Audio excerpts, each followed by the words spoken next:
I'd like to introduce Janelle Dodd, who is the team leader of the Ride team. Welcome, Janelle. Hi, Robin. Thank you. So, Janelle, you've been taking volunteers into schools for some time now. Can you just tell us briefly what your team does? We've been working for probably about the last 8 or 9 years with a range of schools in the northern part of Sydney. We work with about 8 to 10 schools who have an annual day or afternoon with working with Days for Girls as part of their social responsibility or social justice program. Right, that's fabulous. So, when you go into the school, could you just explain perhaps what sort of issues have arisen that might impact on the safeguarding aspect of your activity there? All of our volunteers who go into schools have in New South Wales working with children checks, which are recorded with Days for Girls, and also more recently, all of the schools have required to link the Days for Girls volunteers and their working with children checks in attendance at the school. So we only work with effectively registered volunteers. So, what kind of things do you find can sometimes arise that could create a bit of a problem with a safeguarding issue? Because we usually have a large number of students, we tend to work mostly with whole year groups. So we could be talking about up to 150 students at a time. Sometimes there's only 40, but sometimes there's a lot more. The actual organisation and physically moving around in the space, we need to be aware of who's doing what task and where everybody is, so that there's nobody gets left behind, either volunteer or student, and that they're participating to the best of their ability.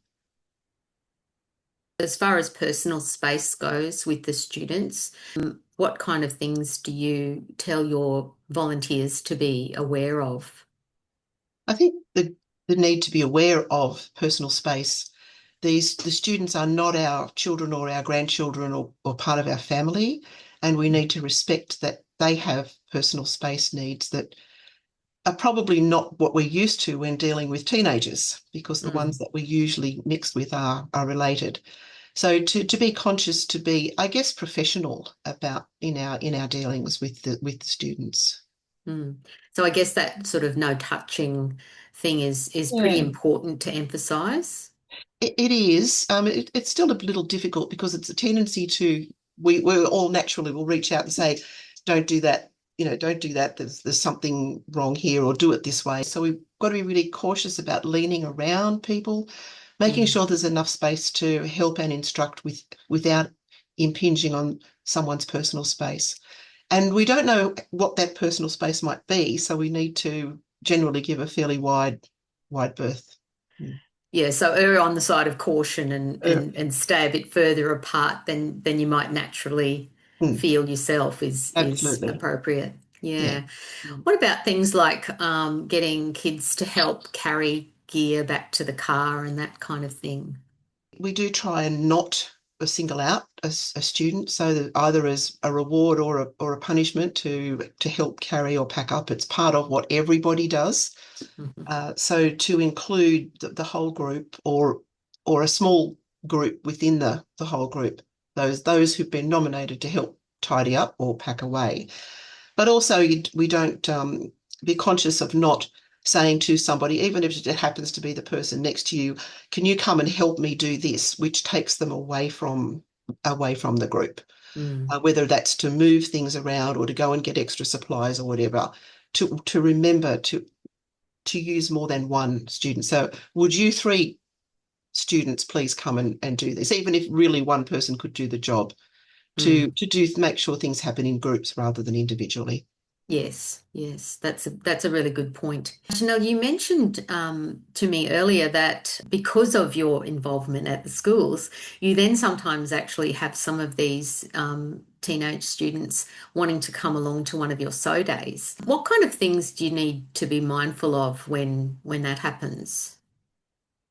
It's a bit tricky sometimes because if a couple of of people just turn up for a so day. We do have a sign-in system, Hmm. so that we know who's been at the workshop. So, and email address if they want to get added to our mailing list.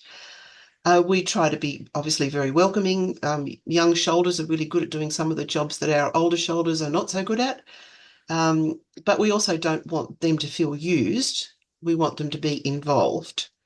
Hmm. So we do try and place them with a volunteer who has a working with children check. So all of our leadership team and our school volunteers have working with children checks. Not all of our participants have those checks. Hmm. So we try to ensure that the students who are there, and often they come with their parents. Sometimes Hmm. their parents stay, sometimes they just check us out and then come back later. So we're conscious of showing what we're doing in the best possible light, that is accurately in the best possible light, that we're Yes. all here as volunteers and we're working for a common cause. Mm. Oh, that's fabulous. You're doing such a wonderful job there in Ryde. And I think if more teams could do this kind of work, we would certainly be educating the next generation to take on this important role of making sure that every girl everywhere has a way to manage her periods. So thanks so much for all that you do, Janelle, and thanks for So joining us today. thank you, Thank Robin. you.